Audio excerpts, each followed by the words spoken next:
Bermohonlah hanya pada Allah, mendoa langsung bagi Tuhan jan sampai salah halamai. Usah meminta pada dukun ke datu ke paranormal, konon ke arwah orang mati ke kubur bakaramaikan atau ke jihin orang alus. Itu syirik tu mah namanya dosa lah nyato tak berampun neraka jahanam tantangannya. Maka ibarat kepala jamba ko nak sabar-sabar mencaliak gulai. Walau gadang saiknya rawi rancak baun mendayo pantang dikacak diparenai memacah buik tu namanya.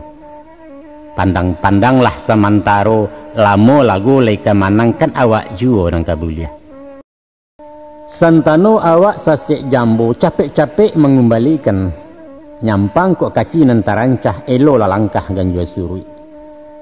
Salah ke manusia minta maaf, kupua ke Tuhan minta ampun.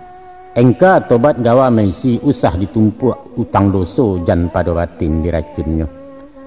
Sedangkan Nabi lai basalah Rasulullah lai takilau konolah umat di belakang tobat nasuha palipuannya.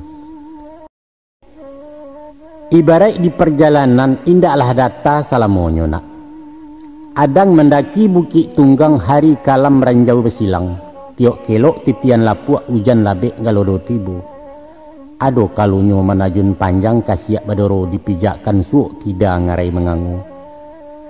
Atau umpamo di pelayaran, ombak gadang badai menggilo kapa tirih pandayuang bilah rintang di pupui-pupui arih pulau bersarang jauh jauh.